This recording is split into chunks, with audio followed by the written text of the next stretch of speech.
Hello and welcome back to Heads Will Roll Reforged and the Threads of Destiny DLC. If you'd like to check out the game, there is a link in the description, and you can also take a look here. We've almost got enough experience to get another Civic Talent Point. I'm very much looking forward to that. So first of all, what we want to do very clearly is we want to go to the trade screen. We want to go to the trade screen because we want to sell some of this stuff. So I'm just going to sell this, this, and this. I think I already have. No, I do not have one of these already equipped. So let's equip one of those. That's going to give me some more prestige. Then we can sell the rest of it. We can sell this and this and this. We don't really need to worry about any of this stuff. The carved flute might actually be something that we want to use potentially. I don't know. Maybe we do, maybe we don't. Very much depends on a number of factors. But right now, what I am looking for is repairing.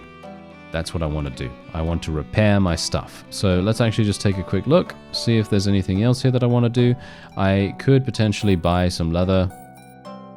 Unfortunately for me, this is kind of, I guess, kind of necessary to a certain degree, because you do have to do quite a lot of, crafting here and there, just to make sure that you stay on top of your resources.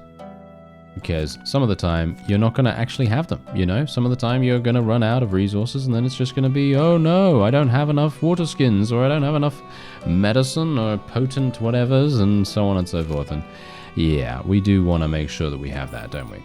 So I am just going to continue going with the healing herbs here. Continue buying this, and then we're going to be making some things. And then we will make sure that we have enough antidotes and so on and so forth. I think we're going to be fine here. Yes, there we go. All right, that's wonderful. Now, I'm actually just going to make one additional antidote here. Wait a minute. Do I not need... I need a canteen, don't I? Do I not need a canteen? Let me actually just take a quick look. Antidote 2. I think I need a canteen, don't I? Yes, I need a canteen. That is very irritating. Yes, that is very irritating, but it's okay because we can create one super, super easily. And then we can just make this.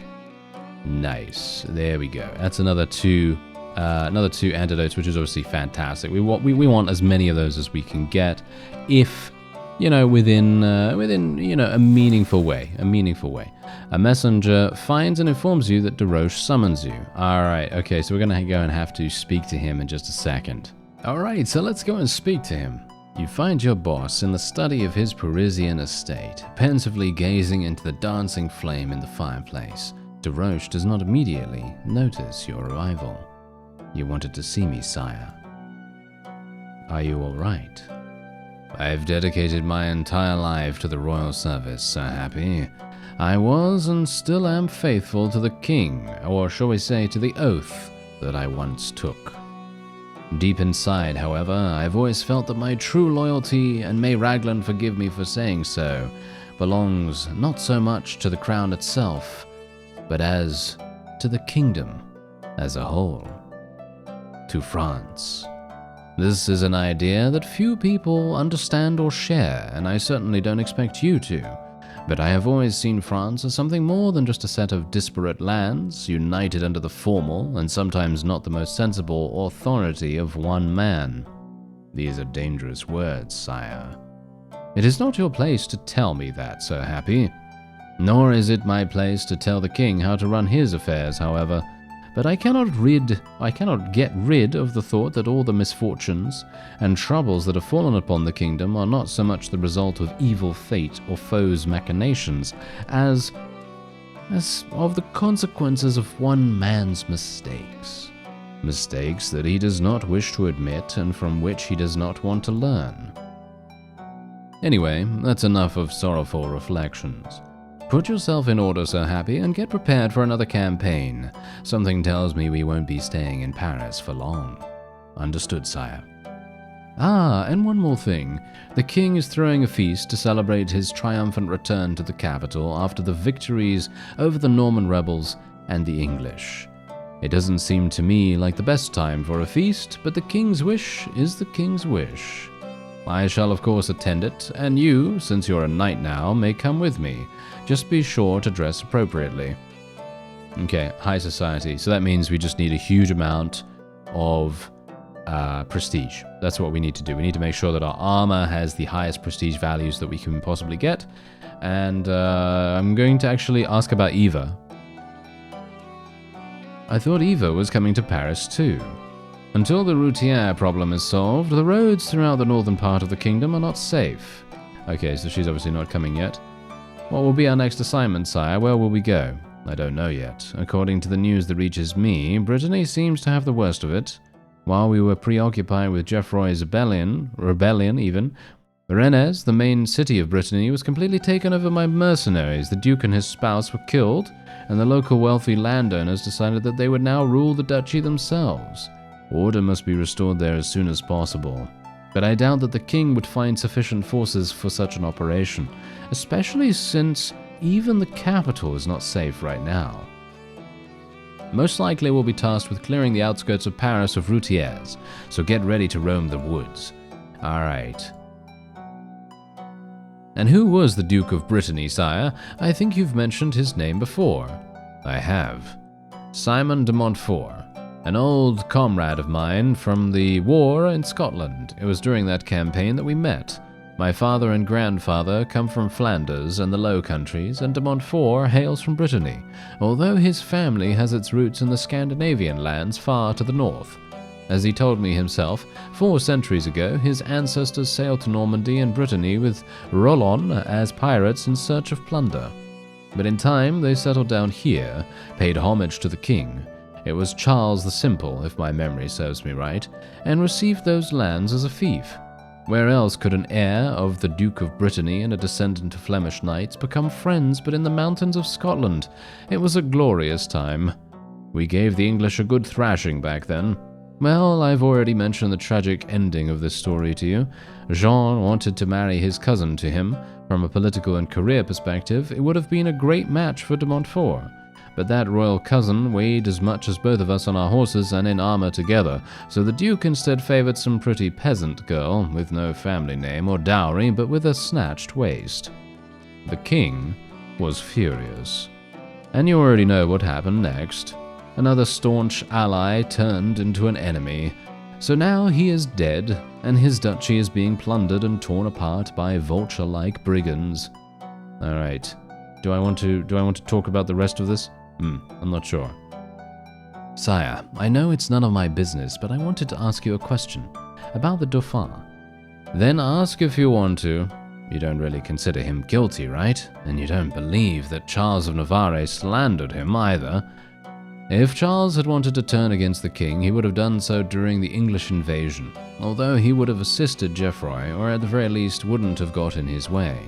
And he did the exact opposite. I don't believe he's guilty. As for the Dauphin, he's still just a young lad. I know that he has had plenty of Jean's fatherly love, and now has little sympathy for him. But plotting against the king? I don't believe it.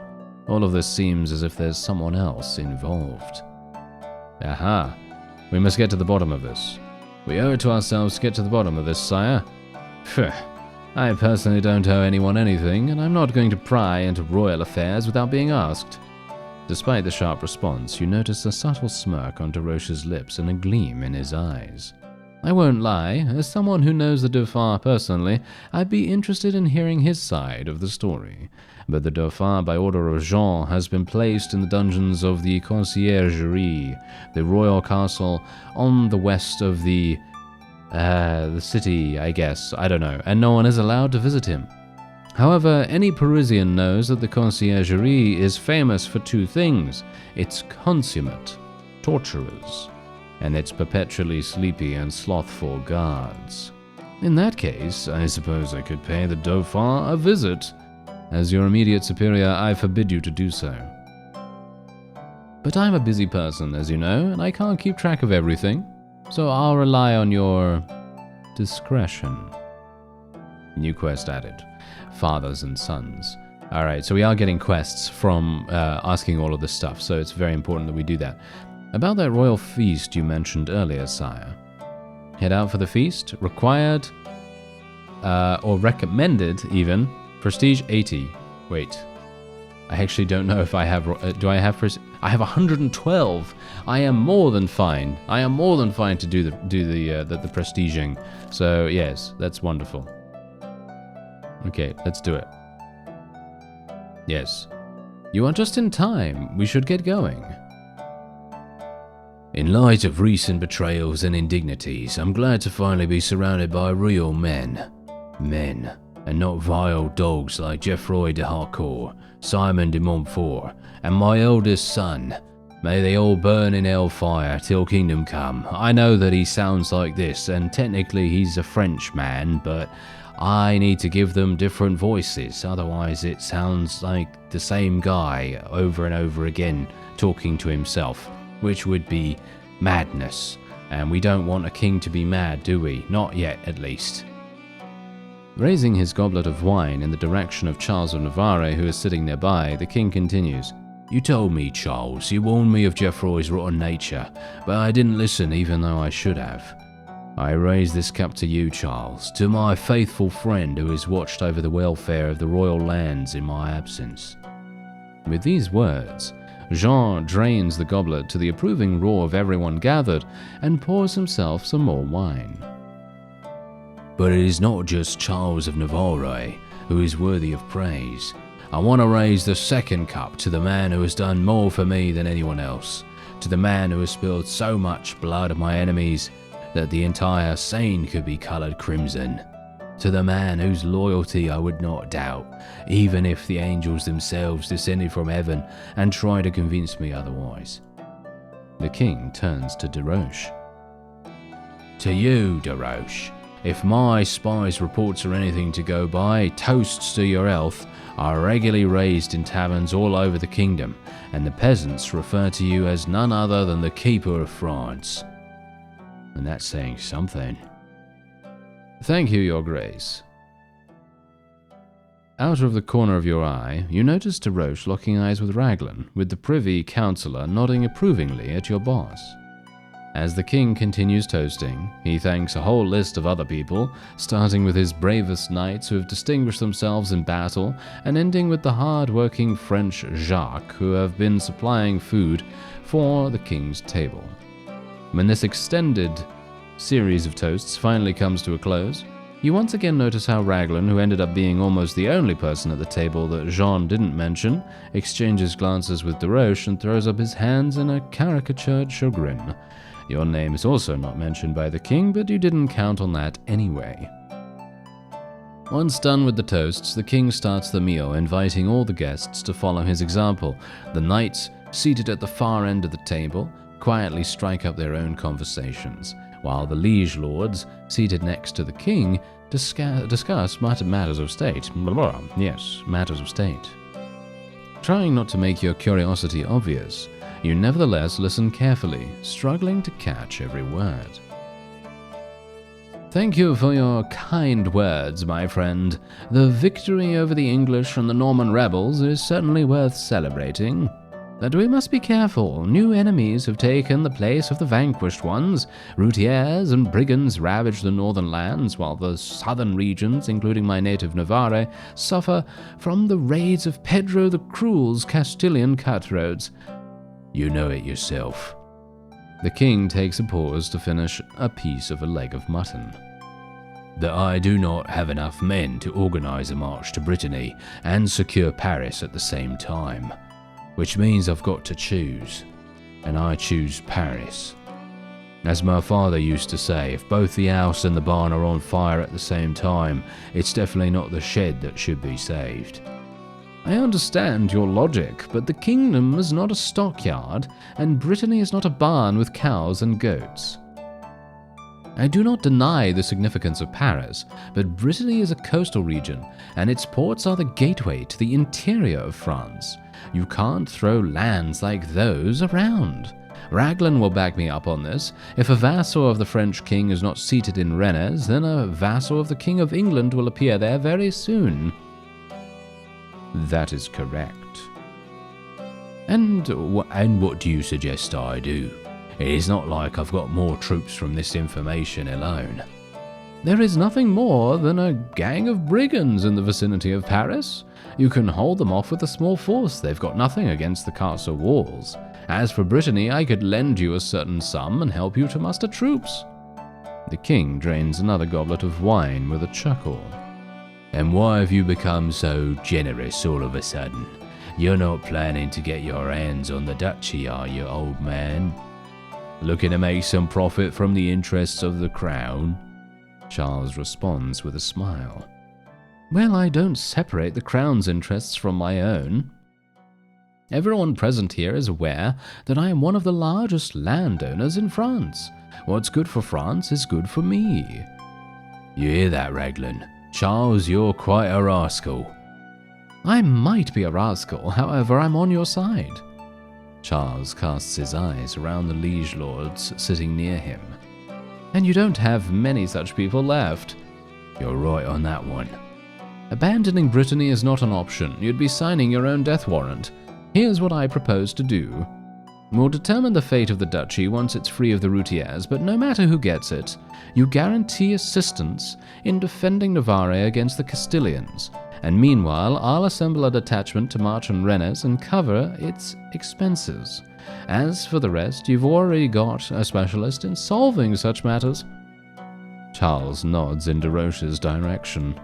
Raglan, whose face immediately assumes a concerned expression, leans over to Jean's ear and starts whispering something, but the king stops him with a gesture. Deal. At the end of the feast, all the distinguished knights who were present at the table are given small gifts from the king. Thanks to your extremely presentable appearance, you are also among the recipients. 1,000 florins received, and we also gained experience, of course. And I just got an achievement. That basically was like, get rewarded by the king. So in other words, have enough prestige. So that's pretty nice. And we finally gotten a civic talent point, which allows me to spec into something pretty cool. So what do we want to go for? That's the thing. I am actually going to have to read through all of these because most of them have actually changed. As you can see right here. Scavenging does not consume time and recovers 50% of max fatigue. Musician increases the amount of fatigue recovered by playing the lute. Using the lute in combat would additionally lower your fatigue by the number equal to your coordination. I think that's the same, maybe. Marauder boosts gold reward for killing enemies. That's the same. Man of Faith doubles the chance of miracles occurring when performing religious actions. Performing unvirtuous actions might result in a punishment. That is also a little bit different. Herbsman provides 2 more alchemical ingredients from scavenging and boosts the effectiveness of various alchemical supplies. So, in other words, medicines, etc., it's going to make it better. Haggler allows you to sell items for an increased price. 15% increase. That's actually pretty good. Lowers squad members' upgrade cost. Yeah, that's the same thing. Gambler boosts your win chance when gambling in camp based on how low your virtue is. The maximum bet sum, won or lost, is also increased in the same manner. Using lucky dice while gambling gives various bonuses depending on your win streak. That's pretty cool. Yeah, that's nice and new, as far as I can tell. And unlocks do-it-yourself item crafting. What does that mean? I think that just means that we don't need to use the other things, right? That we don't need to use the tools, I guess. And obviously the Casanova thing, that's the same. And then Acrobat is the other thing, which I think is personally worth it. I think this is extremely worth it. So I'm going to be taking Acrobat. I think Colossus and Acrobat are some of the best in the entire game, actually now. I think they're extremely, extremely powerful. For a variety of reasons. I'm not going to go into those reasons right now because I'm probably going to be speaking for a lot longer. But anyway, let's just take a quick look here. Infiltrate the conciergerie prison and speak to the Dauphin in person. So we could do that. Or we could speak to Desroches. Let's speak to him. Okay. Okay, nothing. He has nothing to say to us. So, what do you want to do? What do you want to do? Where do we want to go? What do we want to do? I don't know. I think what I'm going to do is I'm just going to do this and then this. We've barely got any time, so I think what I need to do is I actually need to go places. Should I go to the merchant's quarter? Aha, hello there. Ooh, this is interesting. Okay, I actually feel like going to the weapons store. Okay. Let me see. Ooh. I mean, that's obviously not for me, but very cool. Oh no, this is cool. Yeah, some of these new weapons are really, really cool, actually. I'm thinking I might like to get the war sword. Should I get the war sword? No, I shouldn't. It's got less damage. Ah, yeah, it's kind of annoying, isn't it? It's kind of annoying. Oh, damage is increased for every injury the target has if armor is bypassed. Yeah, that's a good weapon. Okay, yeah, we know well. Let's not go there. Let's go to the armor section. Obviously, these are fantastic pieces of armor. I could potentially buy some chainmail to use in some crafting if I wanted to. I could use both of these in crafting and actually create something relatively good. Maybe. Let's just do that and see whether I actually can make something decent-ish. I don't think it's going to be particularly useful, but why not? What about clothing? Okay, so this is just trinkets and stuff like that. Alchemy, that just allows me to buy things. You can buy unknown toxin here, which is pretty cool. Yeah, some of this stuff's pretty cool. Yeah, but you can buy unknown toxin and so on and so forth if you want to. I don't see the need for it right now. And then you obviously have the crossbow place. There's the trigger mechanism. Crossbow shots will always bypass shields. This is obviously fantastic, in my opinion. I'm gonna buy this just for the sake of being able to have it. And what about the bookstore? Ah, okay. So this basically just gives us other things here. I don't see the need for that. Okay, that's absolutely fine. So let's go to the trade screen once again, sell this axe. Why do I have so much stuff? I'm so stupid sometimes. I'm like, oh, why do I have so much stuff? Well, it's obvious. I've bought it, haven't I? I bought a lot of stuff. So let me just get rid of all of this. I don't need the Fletcher's tools now because we're basically not using my mechanical crossbow anymore, which is really sad. Canteen can go away. I don't really need all of this either. The hunting bolts can probably get swapped out. There we go. All right, let's go to our crafting here. Okay, is it actually any good? Torso armor? No, it's pretty terrible actually. Yeah, pretty terrible. I'm gonna make it anyway. Just so we could see the difference between it, because as you can see, look at that, there's the difference.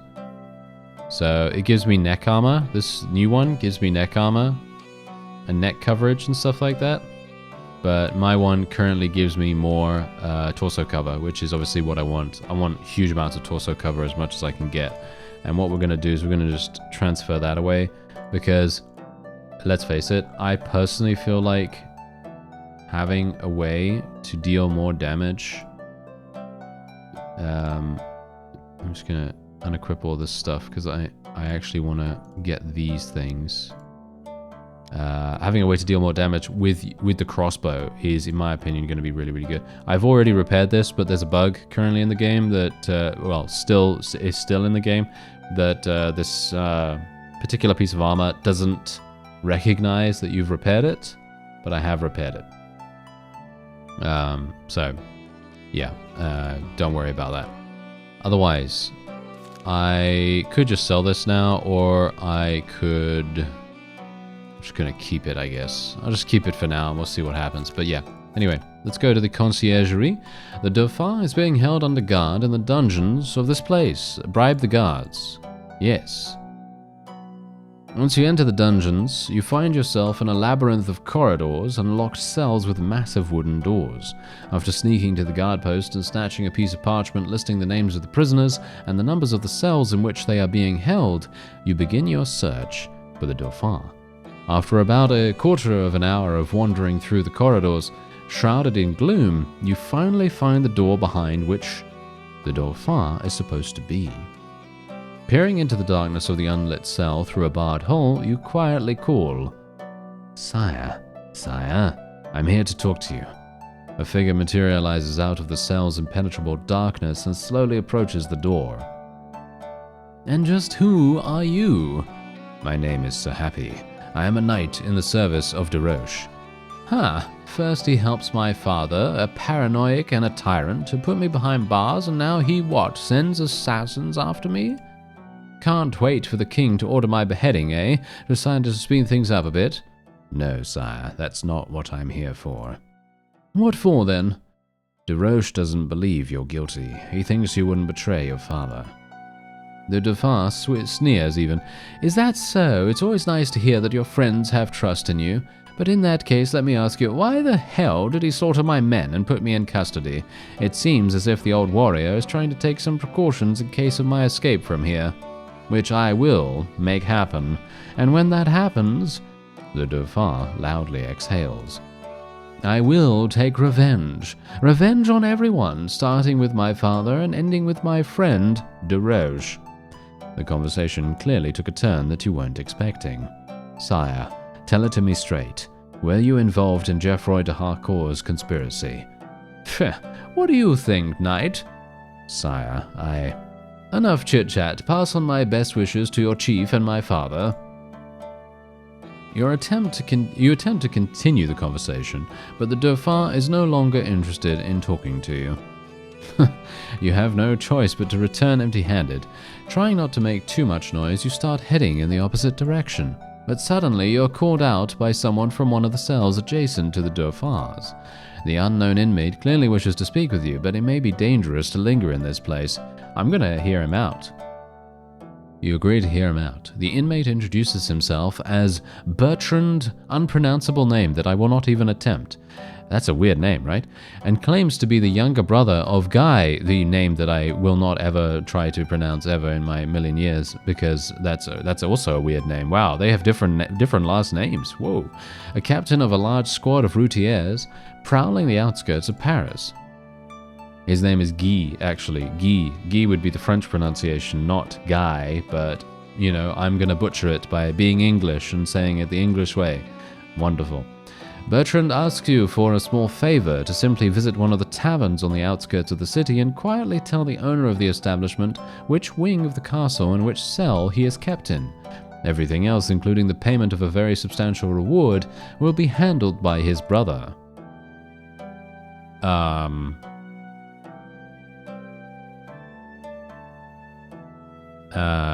No.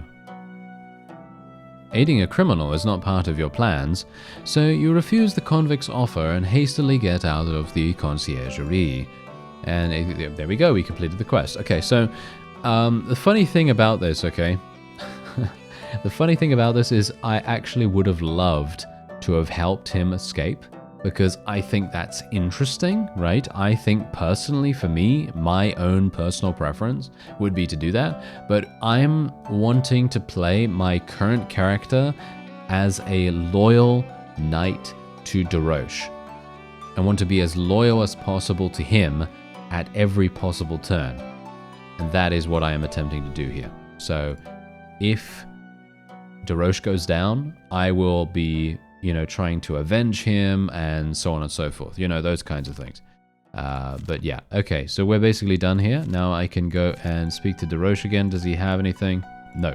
Okay, so we can basically just train. Okay, so I am just going to train. I don't think I will be really speccing into much. I'm just going to literally do the standard stuff. You don't have any time left. I literally don't have enough time to even do that? Wow, that's sad. Okay. Charles of Navarre keeps his promise, and indeed, literally within a week, fields a fairly large and relatively well-armed complement, or detachment. After merging with Desroches' men, as well as a number of royal knights, the result is a very impressive force. Only later, as it often happens, it turns out that the warriors sent by Charles are, for the most part, militiamen and peasants pulled from who knows where, with minimal experience with weapons and in some cases, no experience at all. However, at this stage it is too late to revise the plans and Desroches has to work with what he got. Yes. The main task assigned to him by the king is regaining control of the city of Rennes, the capital of Brittany, which has been seized by routier detachments, as well as local rebels from among the landowners who rebelled against the Duc de Montfort. Expecting to face another siege, you mentally prepare yourself to spend an indefinite period of time in a tent camp again. But Desroches has other plans in mind. Taking advantage of the large port of Rennes, which, after the city had been seized by the Routiers, was virtually unprotected due to the partial power vacuum, Desroches decides to attack the city from the sea. Alright, so here we go. I am actually very interested in this. Okay, so let's just spec into axes in case we're going to use axes at some point. And I'm actually going to use my, yeah, I'm going to use my crossbow a little bit more. Yeah, I'm going to use my crossbow a little bit more now. Because I can get through shields instantaneously, right? So that's obviously going to be extremely powerful for us. So, yeah, let's use my crossbow straight away. Does this guy actually have anything that can do damage to us right now? I actually want to kill this guy first, I think. So, aim shot. Let's go for the... head. Yes, nice hit. Oh, I only did damage to his helmet? Oh, that's so terrible. That is so terrible. I really wish... Really wish that we wouldn't have such terrible luck with that, but okay. Oh well. Never mind. What can I do, eh? What can I do? There isn't anything I can do about that. Okay, here we go. Again. Okay, yes. Oh. Yeah, no. I'm sorry. I feel like shields are way too strong right now. Have shields actually been changed since the last time I played? Because it feels like that to me. I don't know. It feels like they're really defensible, very strong, and it feels like I have a hard time getting past them, even though I do have what, 24 in melee weapon skill, which is really strange. I mean, I killed that guy instantly, obviously, but that's neither here nor there because I wanted to kill the guy with the shield first. But he is exhausted right now, so I suppose I don't really have to worry about him too much. And we are going to be getting a couple of helpers. I should probably always focus on the people without shields, shouldn't I? That's probably going to be the main thing. He has destroyed the shield now, which is good. Okay, let's do it. Nice. Yes, this guy's got a shield now as well, but I should be able to get past this. At least I hope so. Let's go for the limbs. Nope. Okay, apparently I'm not able to get past this. Interesting. I guess I will just destroy his shield then. I do have the ability to destroy his shield now, so I should probably do that. So let's go split shield. That was not enough. Haha, of course. Block chance 90%. Wow.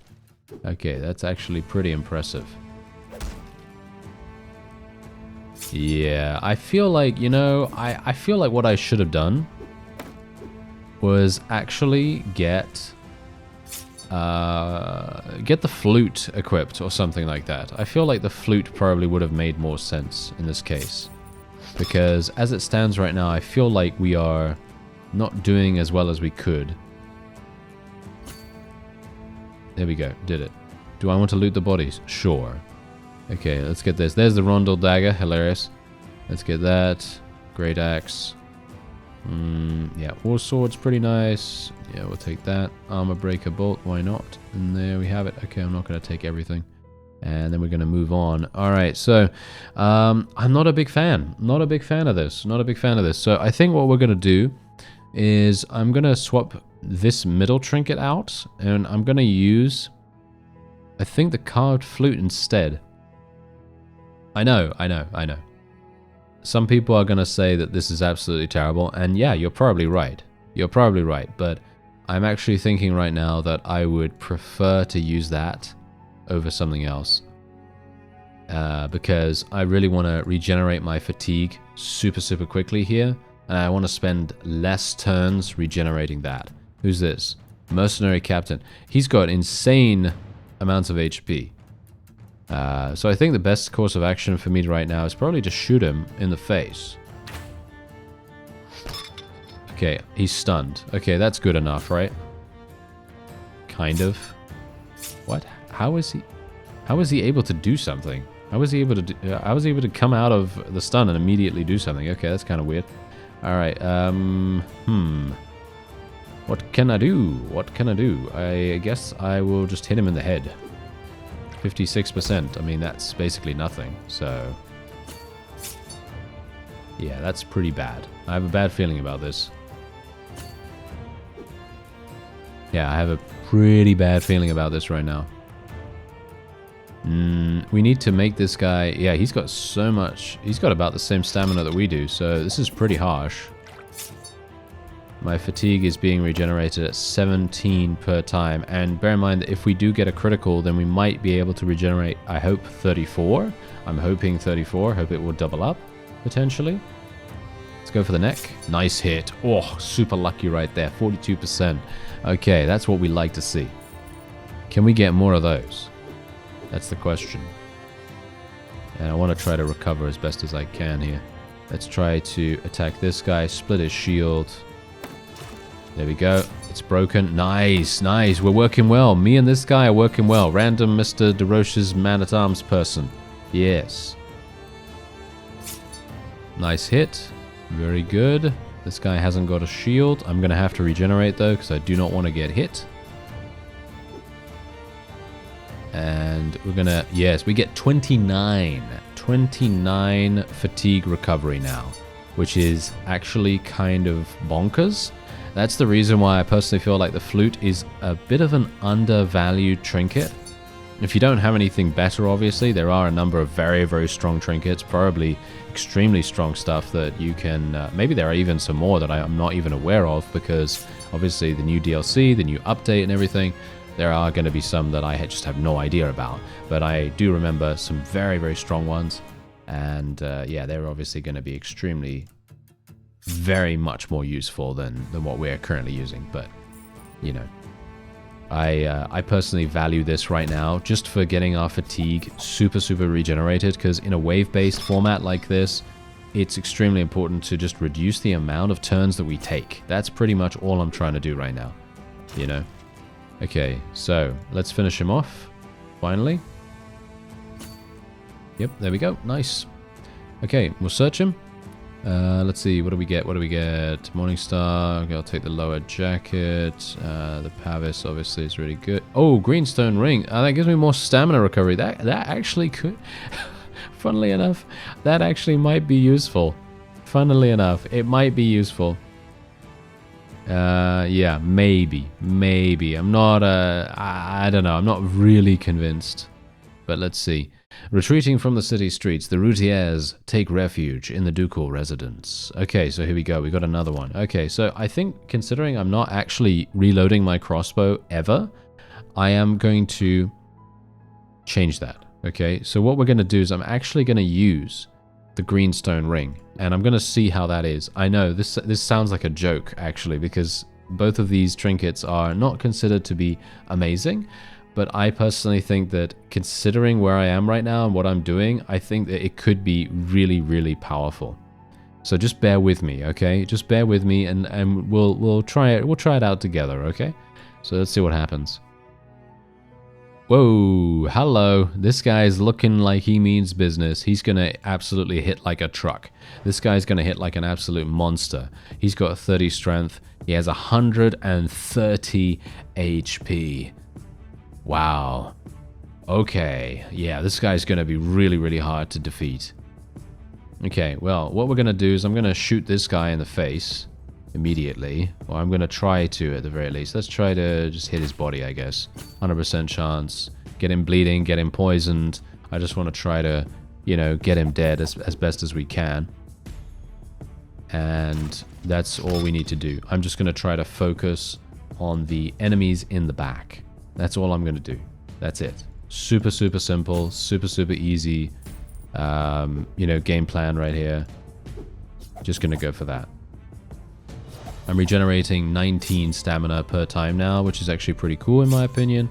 And bear in mind that every single time this guy does something, we need to be very careful with him. I should actually be... I should use Pommel Strike against him, shouldn't I? Nice. There's some success. He got stunned! He actually got stunned. Nice, we're able to deal more damage to him. Okay, come on. Let's do it. Okay, what do we got? Okay, we got basically nothing. Let's go for the limbs then, I guess. Not exactly great. I could go for another pommel strike. I think that's what I'll do. Come on now. Oh, miss. Okay, let's just hope he doesn't hit me. Okay, no, he didn't. Lucky. Okay. Yeah, I'm just going to regenerate now. He's going to also regenerate, obviously. But he's going to kill my friend, which is unfortunate, but hey, we're going to get another replacement in a second. Are we? Are we actually going to get a replacement, or maybe not? Maybe we won't. No, it doesn't seem like it. That's quite funny. Alright. Well, that's fine. I don't have a problem with that. This should be pretty easy for us. 75% chance. Nice. Okay, can we get a stun on him? Yes, we got a stun on him. That's great. So he's unable to do anything. Now we can potentially do Culling Strike. I will just do that. Nice. Critical Strike as well. Hilariously enough, if I had the Skull Ring on right now, he would have been dead instantaneously. So that just goes to show, you know, sometimes you probably want to equip stuff like that so that you can, you know, get those, you know, cheap shots, as it were. You know, sometimes it is a good idea. Anyway, let's search. Let's see what we get. Okay, so we got this. This is actually not a terribly bad helmet. I'm not going to use it, but it's not awful. And this is okay as well. Marauder's Dream is a fantastic piece of inventory increasing stuff. Let me actually just see. Yeah, no. This is better. This is better, right? This Scale Gorget is better than what I'm using? Oh, no, it's not. No. Okay, yeah, no, we don't have to really worry about that. Okay, so we're basically done now. I can... is there a... No, there is not. Okay, I was going to say, is there actually a way for me to make some additional space here? Do I care that much about it? Not really. I don't really care about taking a heater shield for 100, but oh well, it doesn't matter. The Routiers fail to hold the ducal residence all the same, and shortly after you break through their last line of defense, the mercenaries lose their will to resist and begin to surrender. By the evening of the same day, the city and its environs are under your complete control. Instead of a lengthy siege that could take weeks or months, the operation to capture Rennes takes just a few hours. Having put the city under temporary management of the Breton bailiff and left some of his men to maintain order and reorganize the city's militia, de Roche and his men set off back to Paris. The return trip goes well, although not without some adventures. Several times you come across small bands of routiers and brigands terrorizing the lands between Brittany and Paris, but in all instances the bandits are quickly defeated. The peasants and townsfolk, grateful for their deliverance from the brigands, warmly welcome you, eagerly share their supplies, and quite generously give you their gratitude and blessings. Many of them are already familiar with the name of de Roche, so meeting him in person, especially under such circumstances, only further strengthens his reputation as a folk hero. Raising mugs of beer and ale to his health, however, all of them often mention the king right after, whom they wish to either go to the next world or abdicate in favor of someone more competent, someone like de Roche, for instance.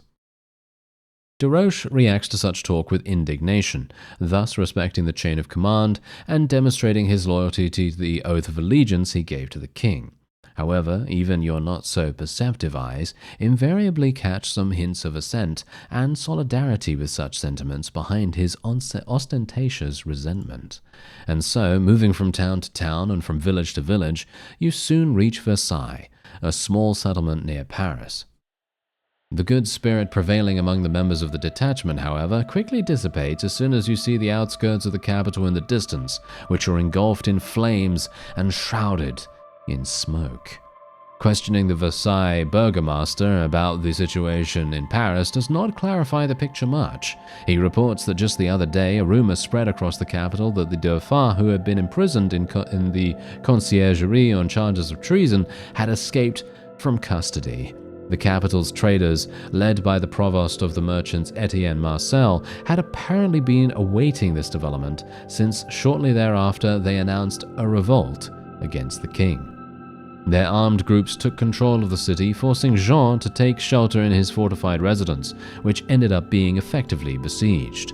Meanwhile, Charles of Navarre, who was also at his Parisian estate at the time of the insurrection, was rumored to have begun gathering troops to rescue the king and blocked all entry and exit points of the city to cut the rebel supply lines, as well as to prevent the rebellion from spreading to the surrounding areas. As to how exactly the Dauphin managed to escape, where he was now, and whether he was connected with the rebels, nobody knew. I think we know, don't we? I think we know, because they were wanting to escape. Remember that? Remember how that guy was asking us to relay that information? Maybe what I'm actually not sure how much freedom the game gives me, you see, because I could technically have agreed to do what he said, and then gone to the tavern and done all that stuff, and then gotten myself embroiled in the escape attempt, but then I would have been betraying Desroches, and I didn't want to do that, unless I was being a double agent. You see? But I don't know whether that was actually going to happen, so...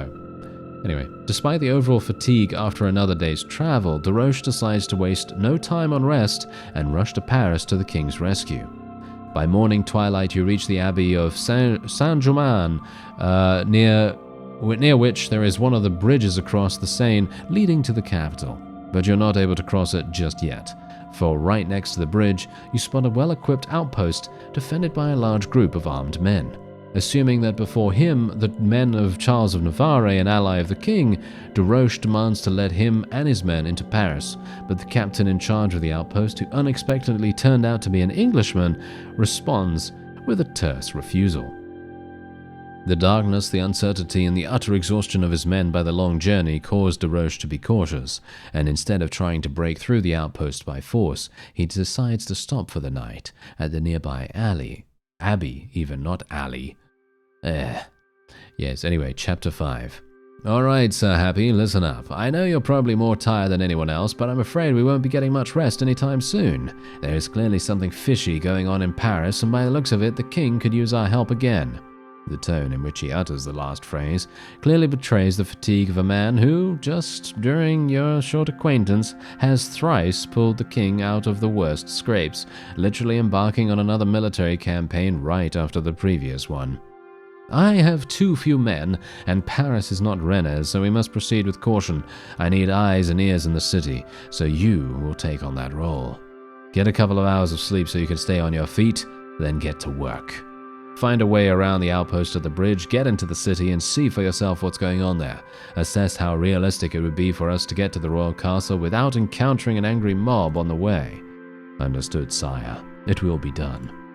I don't know how feasible it would be for you to meet Raglan or Charles of Navarre in person and inform them of our arrival, so I don't request that from you.